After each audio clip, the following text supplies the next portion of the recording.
Bought at an estate sale for $1 per piece, these beautiful painted tiles are brought for appraisal. Made by Weller, who was famous for working with scenic decors, these tiles are different from one another. Also, these tiles were made by the Weller Company in Ohio to propagate a platform for scenic decoration, hence the artist's signature at the bottom of the tiles. The most beautiful of these tiles is the smaller one with the peacock theme. Behind it says Weller Art Tile, which was the only signature that the Weller pottery was known by at the time. However, the latest designs by Weller are often known by the signature of the artist, Samuel Weller. A conservative price for these 3 tiles in auction would be, I would have to say the 3 tiles are worth somewhere between $7,000 and $10,000. Oh my God! I wouldn't have had any idea. This vase, acquired by a military family in the 1960s, is known as Corio Celadon glazed vase.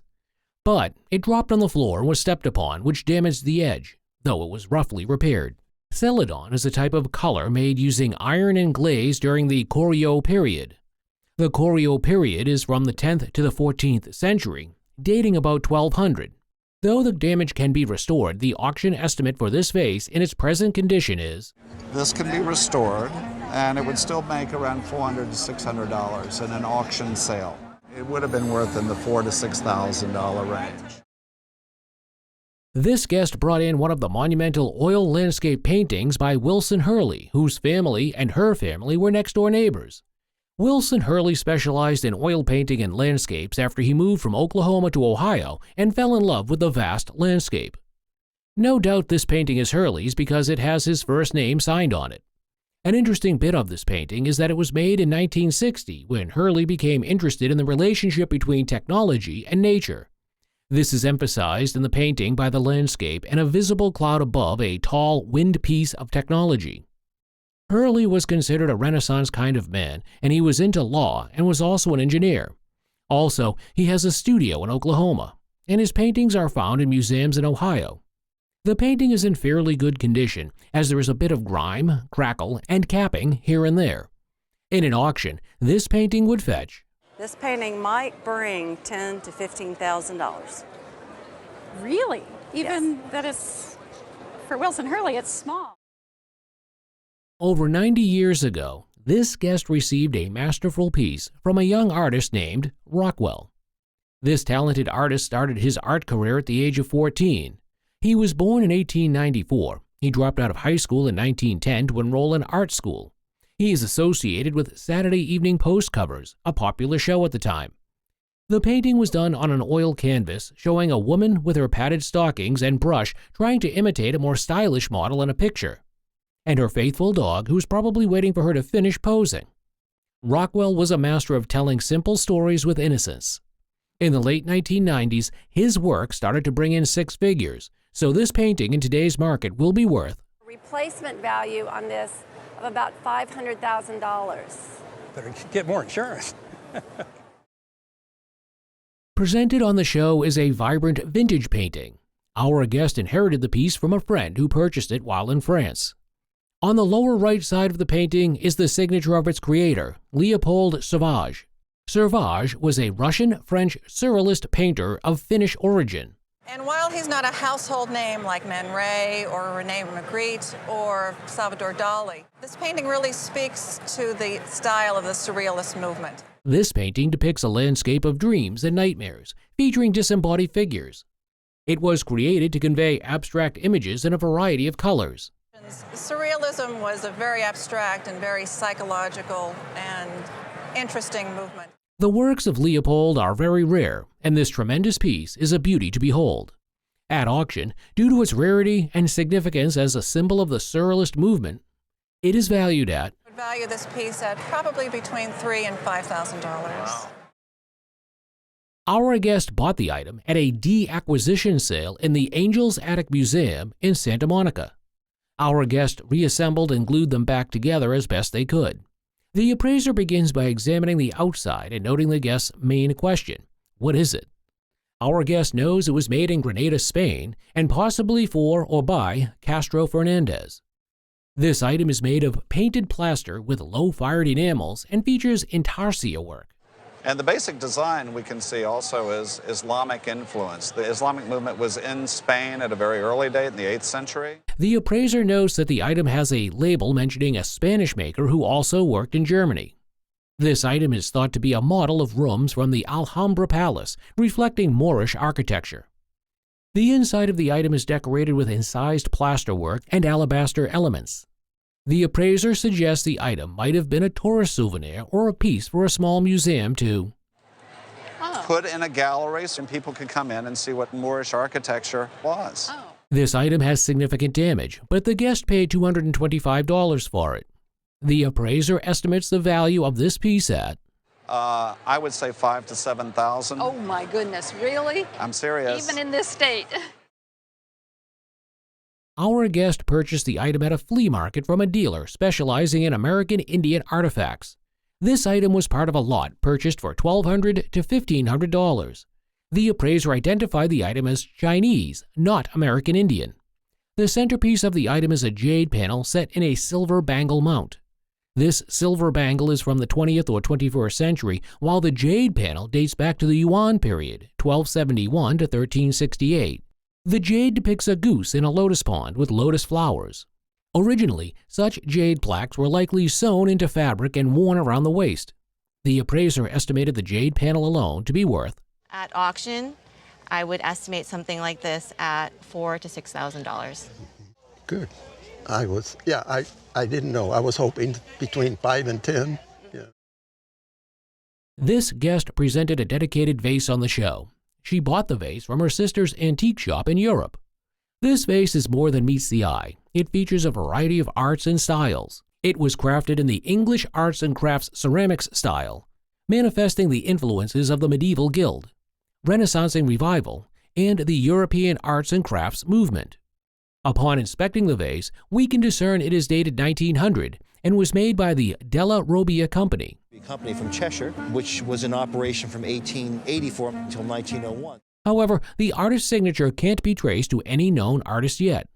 At auction, this elaborately designed piece of pottery is estimated to be worth Auction, I would evaluate the piece between $3,500 and $4,500. Goodness. Our guest bought this Theodore Doré book at an auction, attracted by its contents rather than its poor exterior condition. The appraiser opened the book cautiously, revealing it to be a 1909 German edition of Theodore Doré's text on Impressionism. This book is part of a limited edition with 1,000 copies made, and the guest copy is number 514. Inside the book are original etchings by renowned artists, including Camille Pissarro, Monet, and Renoir. Our guest purchased the book as part of a lot of 3 art books for $100 to $200. The appraiser noted the unique art paper and the original etchings as key factors in the book's value. Despite the poor binding, the book's value is in the etchings, with a typical auction price of For around $7,000 to $8,000. Wow. $7,000 to $8,000. So well done you.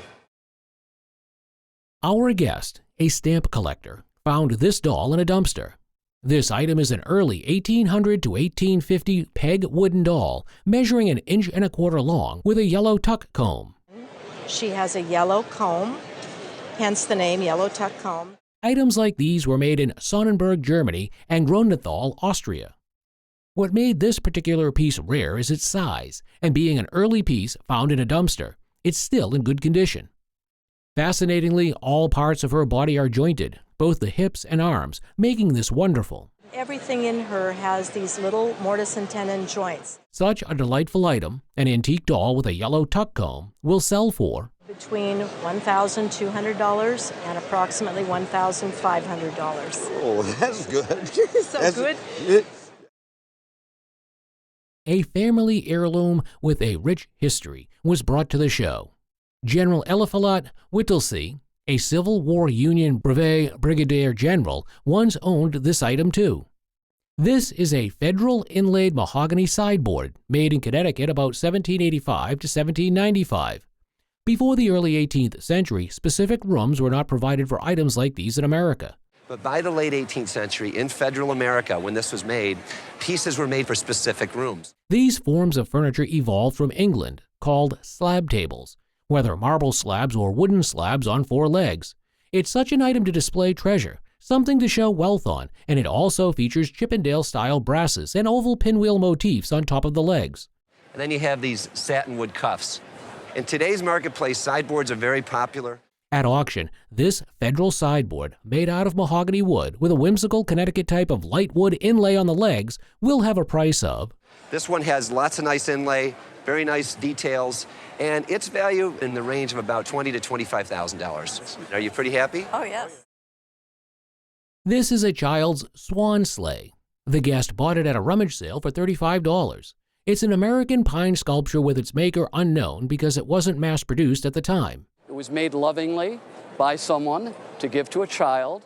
Beautifully carved and constructed in terms of folk sculpture, it is utilitarian.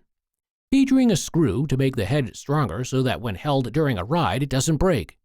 And it would have been a unique piece if not that bigger sizes of this have been made. Another sled, same form, surfaced.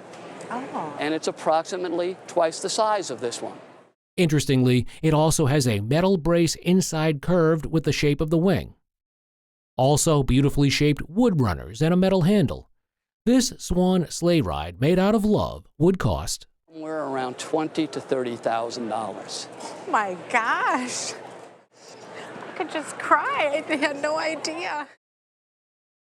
Our guest brought in a Sharps and Hankins Civil War rifle with a 32 3/4-inch barrel and a hexagon bore. This rifle's serial number is 1, making it a significant American firearm. The appraiser noted that this is the first model produced out of 8,000 Sharps and Hankins. In 1862, Sharps and Hankins joined together. This rifle features factory engraving and a longer barrel, distinguishing it from later models. The appraiser explained the unique loading mechanism where the barrel slides forward to load the cartridge. This rifle also has a unique butt plate and an early functional safety lever, which is intact. Our guest received the rifle as a wedding present from his father. Despite some condition issues, the rifle has historical significance and a retail value of about Today would retail for about $10,000. And to me, it's more historically significant than that, but that's where it would bring in today's market. One of these prints looks like a work of art by Albrecht Dürer, but in reality, it is just a reproduction. In fact, it's not a print by Albrecht Dürer. It's a reproduction after an engraving by Dürer. While the other print is an original work by Dutch painter Lucas van Leyden. Leyden and Dürer were contemporaries and well-respected painters, and even though the Dürer engraving is a reproduction, these prints are a testament to their respective painting brilliance. The Leyden print was made around the 16th century. As these are original prints, these items would retail for $700 to $1,000. So I'm sorry they're not both right, but oh yeah, it'd be nice if that one. At least we have one. Yes, it's too bad. Imagine finding the work of a master painter in the dumpster. That's what today's guest happened to come across in the form of a poster created by Hans Christiansen, who was a very famous German illustrator between the late 1800s and early 1900s.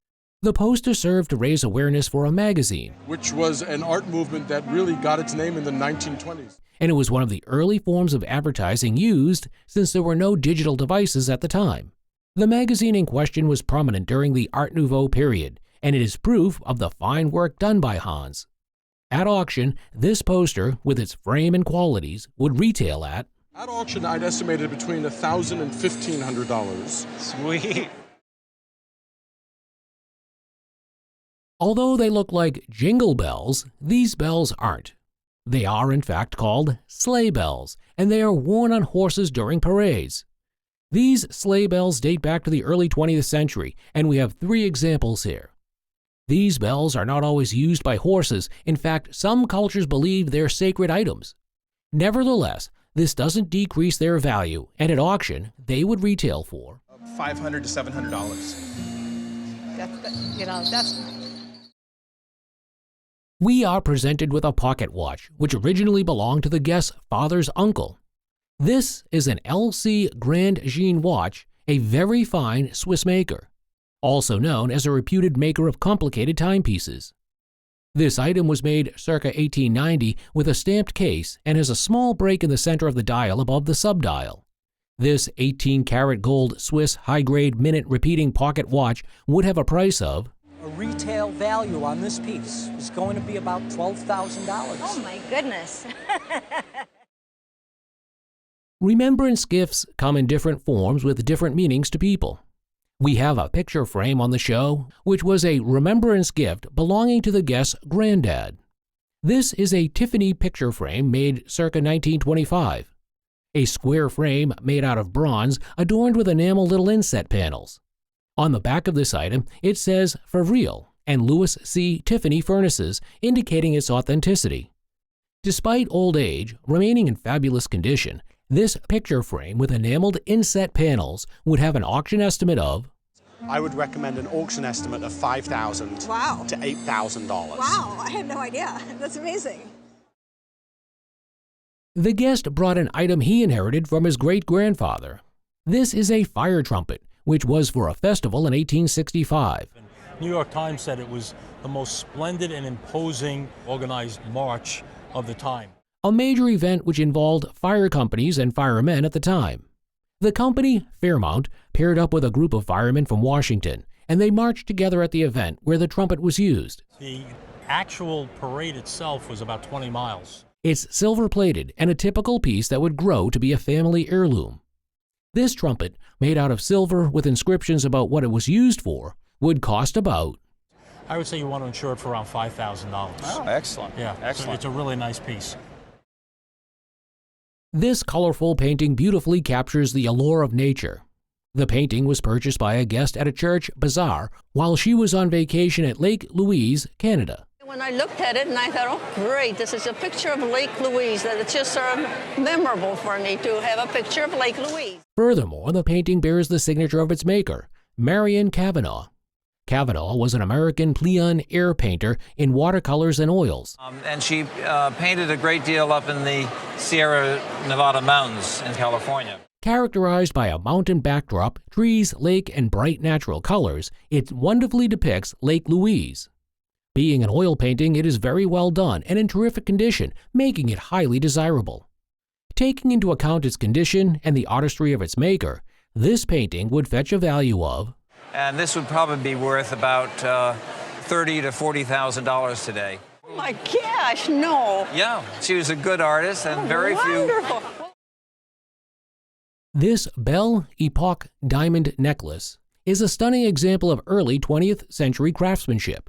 It's characterized by its elegant, airy design and intricate details. To start with, we have this beautiful bezel set diamond chain, which is a really simple concept. This beautiful piece features bezel set diamonds, a design that protects both the diamond and the wearer, preventing snagging. The necklace, with its pineapple-shaped pendant, boasts approximately 12 carats of diamonds in total, all set in platinum. Originating around 1915, this necklace exemplifies the Belle Epoque style, known for its light, open structures and exquisite handmade artistry. And very open, and this is really the typical look of a Belle Epoque piece of jewelry. Despite lacking a hallmark, its American origins are evident, likely hailing from prominent jewelry-making cities, and due to its enduring beauty, would sell for Well, I would say today, the insurance replacement value of something like this would be anywhere between $50,000 and $70,000. Really? Wow. Guest adores costume sketches, and a friend from the Hollywood costume industry gifted this sketch to him.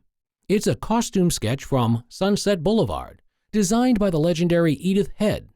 We often debate whether sketches are from production or her fashion shows. This one is clearly from production. One other thing that we see with Edith Head sketches is oftentimes you see nice, big, bold Edith Head autographs, and we don't have that here. The back reveals intricate details such as fabric, cost, and production time.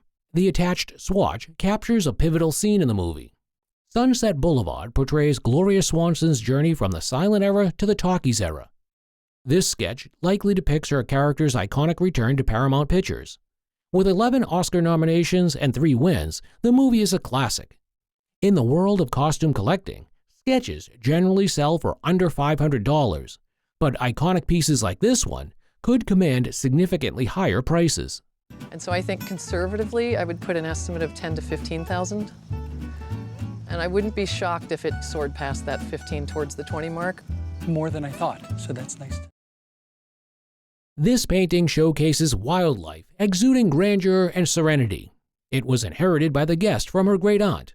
The painting was done by Rosa Bonheur. Bonheur was a French artist best known for her animal paintings. She also did some sculpture, and she was best known for doing horses. It bears her initials, RB, authenticating this piece. Dating back to the second half of the 19th century, this painting depicts a donkey posing majestically, meticulously colored and detailed.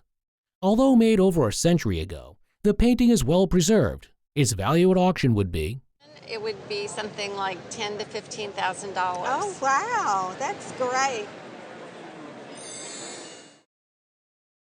This silver necklace, dating from around the 1950s, is a remarkable piece that's rich in history and artistic value. The tree of knowledge of good and evil, Genesis 2:7.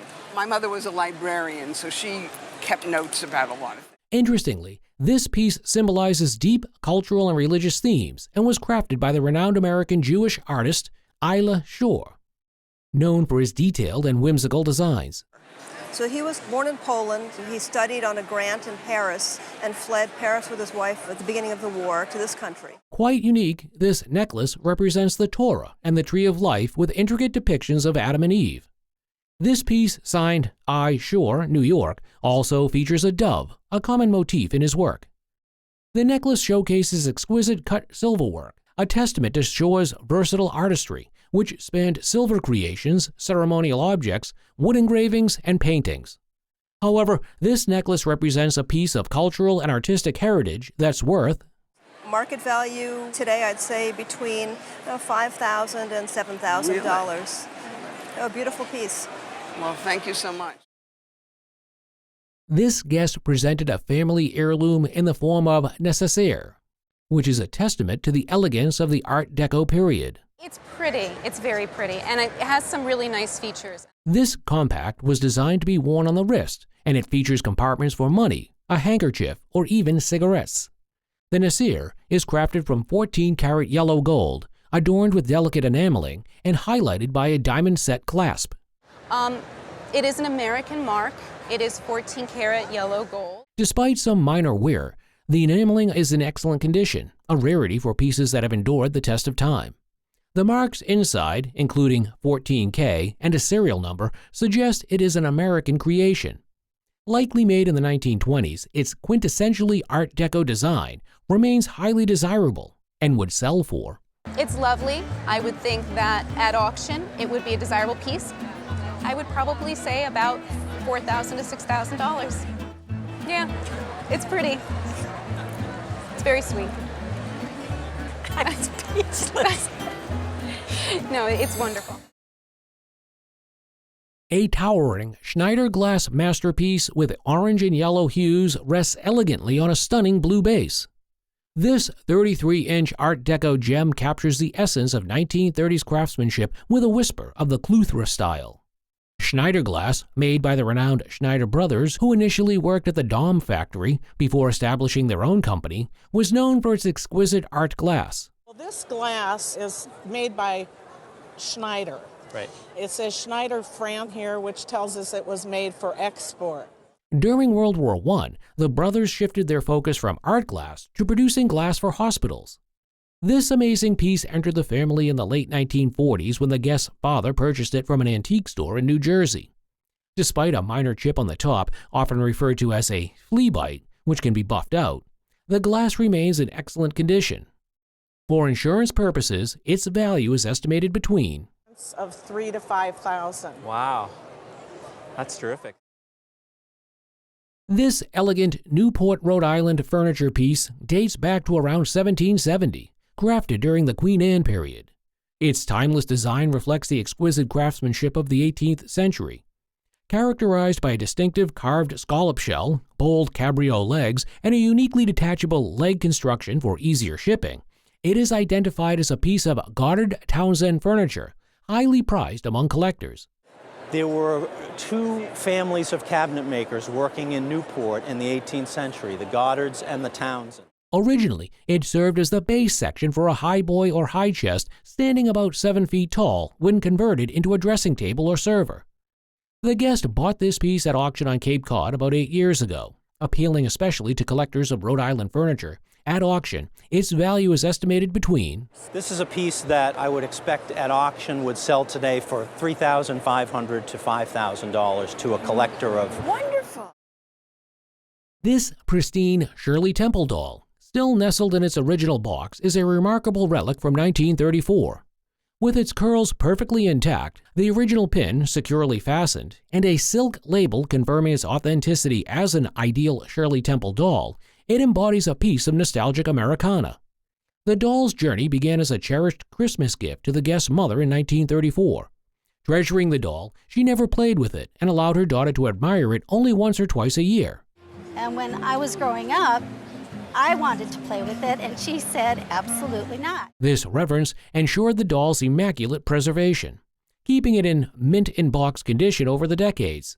Its exceptional condition, with the sentimental story behind it, enhances its worth. Today, the doll's value has soared, with an estimated market price between... On today's market, your doll would sell between $500 and $650.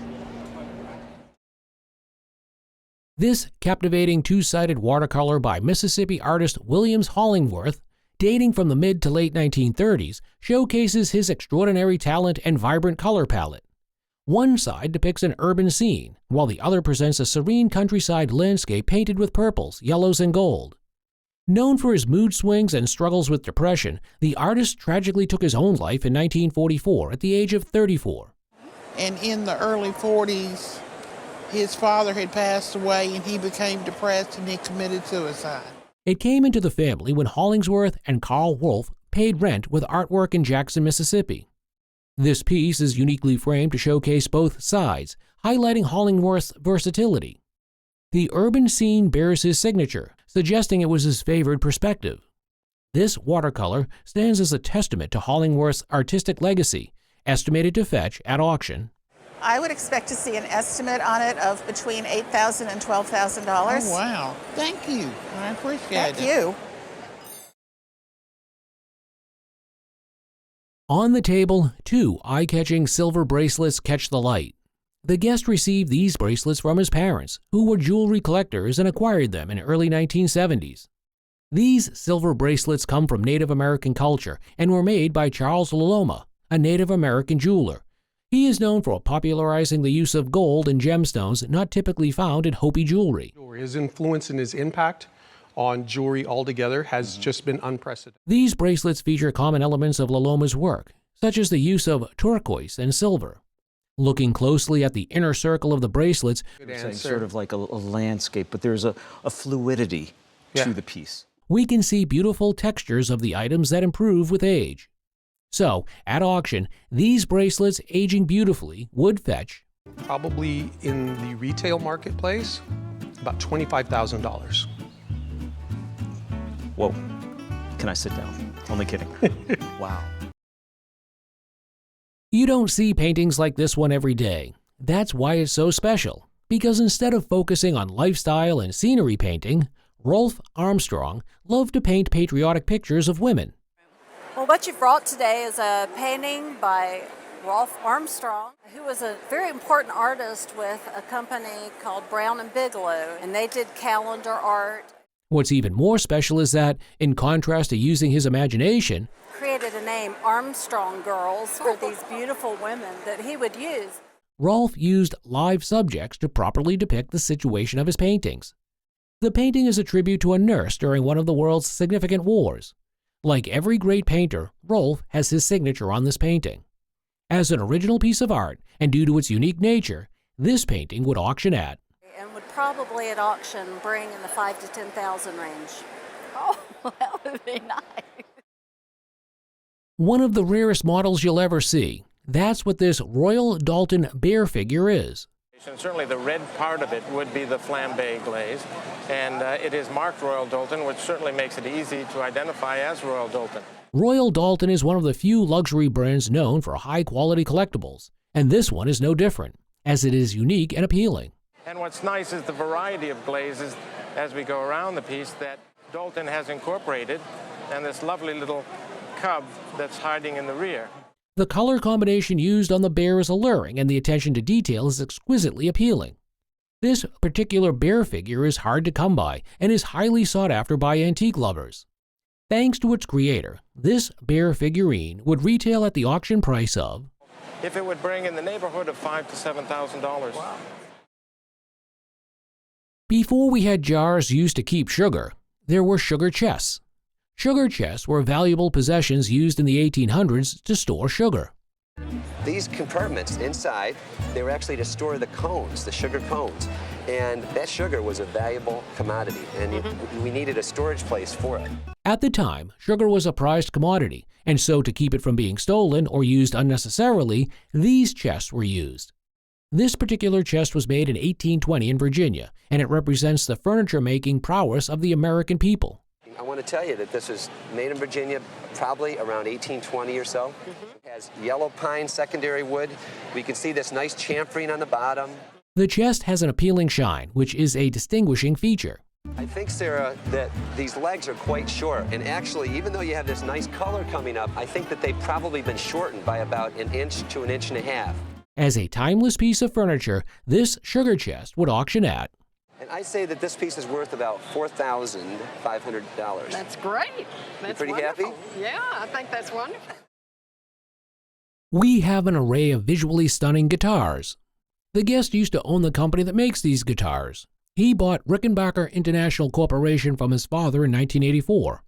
Rickenbacker International Corporation, a string instrument manufacturing company, was founded by Adolf Rickenbacker and George Beauchamp, a popular inventor duo known for creating the first electric guitar in 1931.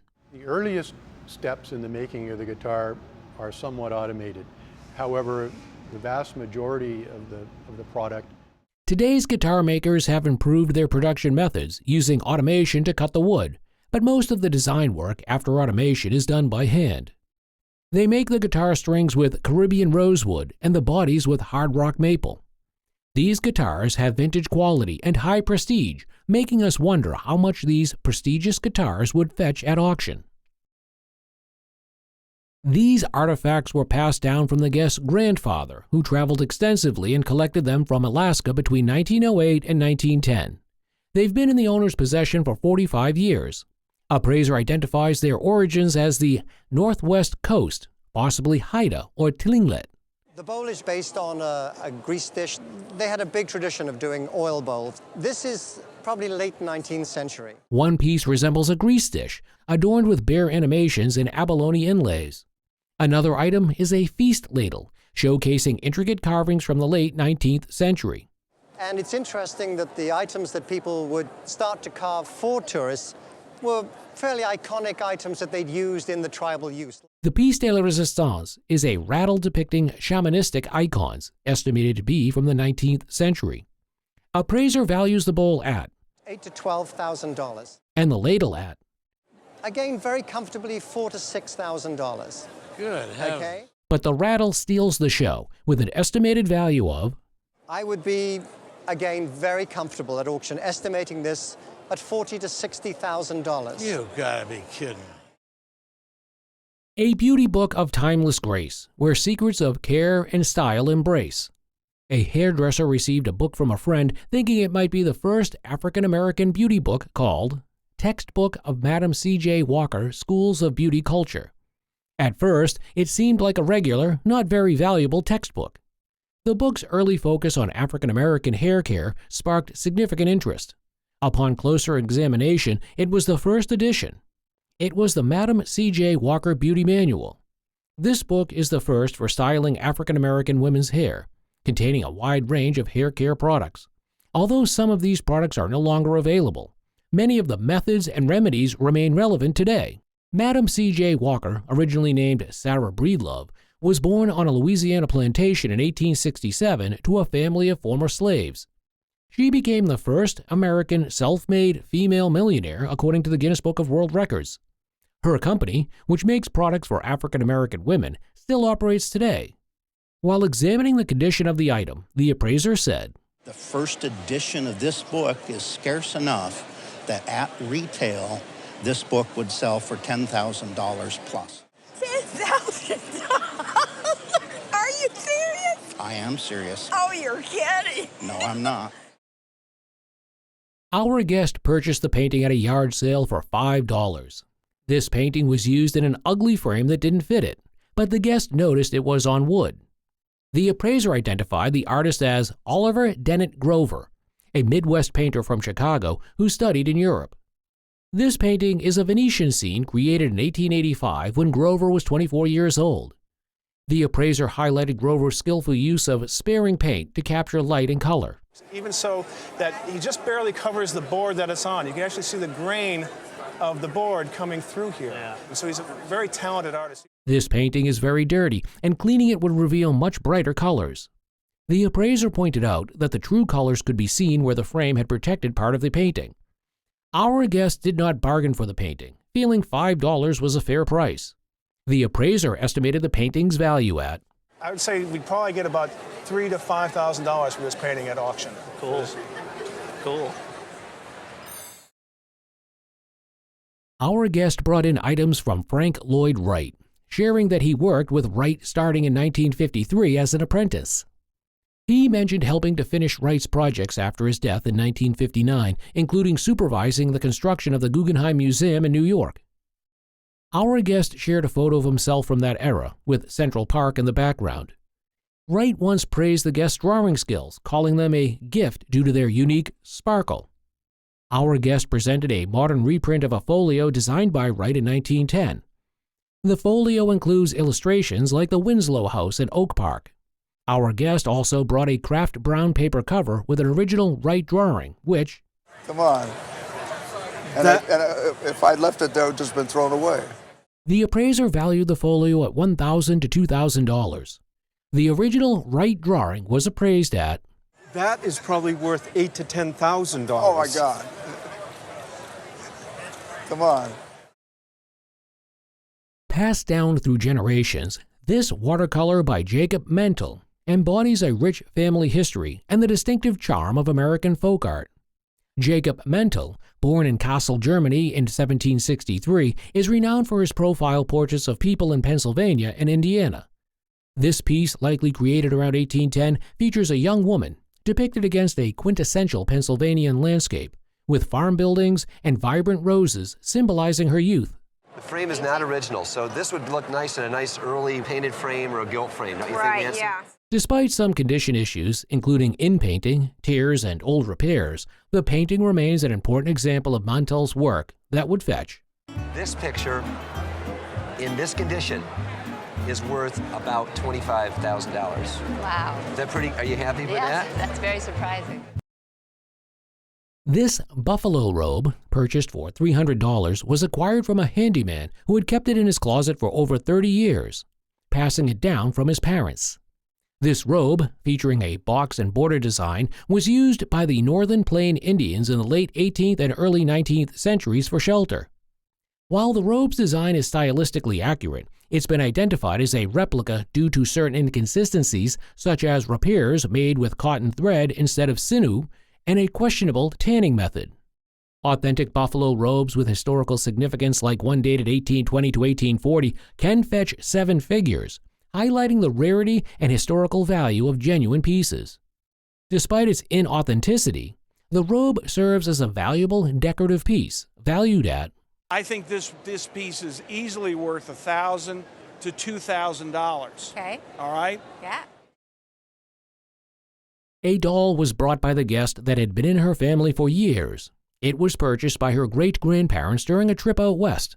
The item was identified as a Kiowa doll cradle from around 1885. It was made by a Kiowa woman in the area of Anadarko, Oklahoma, and was a replica of full-size baby cradles. The cradle required reassembly, with parts like the sides, crossbar, and top flap needing to be reattached using hide lacing. The painting and beading were identified as very Kiowa, with the beading being particularly intricate and time-consuming. While the porcelain doll itself was not of significant value, the cradle had cultural and historical significance. Despite the item's current state of disrepair, the value suggested was $10,000 to $12,000. Oh my gosh, that's amazing.